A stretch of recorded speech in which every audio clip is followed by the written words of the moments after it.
I congratulate the Honourable Member for Washington and Sunderland West on securing this important debate.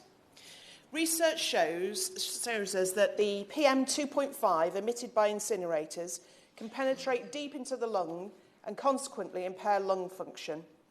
As the Task Force for Lung Health has stated, exposure to PM 2.5 can cause illness like asthma, COPD, coronary heart disease, stroke and lung cancer.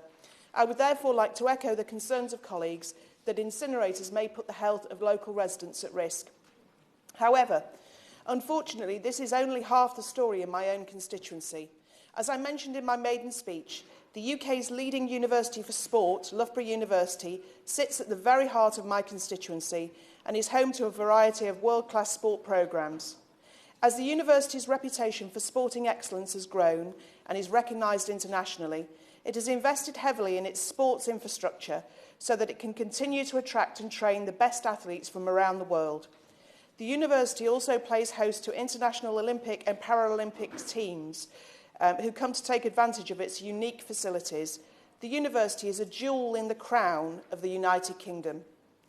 I understand that the average resting human breathes approximately 5 to 6 litres of air per minute. However, a typical endurance athlete may breathe around 150 litres a minute, and some world-class athletes may breathe 300 litres a minute. This increased ventilation means that elite athletes are far more susceptible to respiratory problems such as asthma. Colleagues will therefore be shocked to learn that planning permission has been granted for an incinerator to be built in proximity to the university and its sports facilities. Shame. It is simply unacceptable that those who breathe up to 60 times more air per minute and are more susceptible to respiratory problems than the general public are put at risk in this way.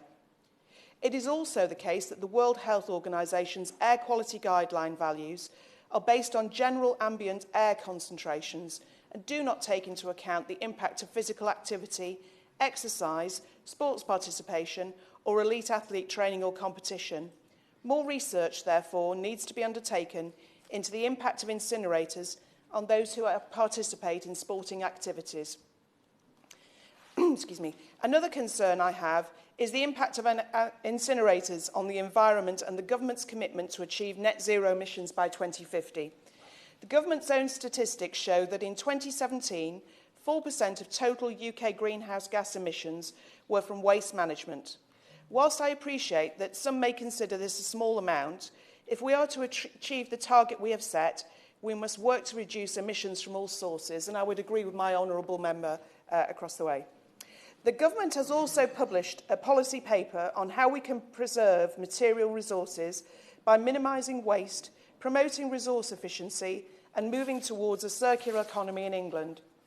As we are actively encouraging individuals and companies to recycle more and produce less waste, over time we will become less reliant on incinerators and there will be not enough waste to keep the existing incinerators open, let alone justify building new ones.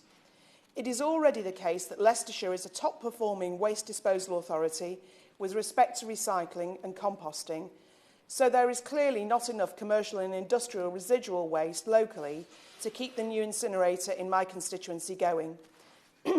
Therefore, waste will inevitably be brought in from afar by road, leading to increased road vehicle emissions around the M1 and the A512, excuse me, and creating further pollution in our area. It therefore seems clear to me that a moratorium should be placed on the building of new incinerators. I would argue that this should be extended to incinerators which have been granted planning permission but have not yet been built, as is the case in my constituency, because they are a barrier to reducing emissions and achieving a circular economy, and more research needs to be undertaken to better understand the impact they have on those with higher level activity needs. Thank you.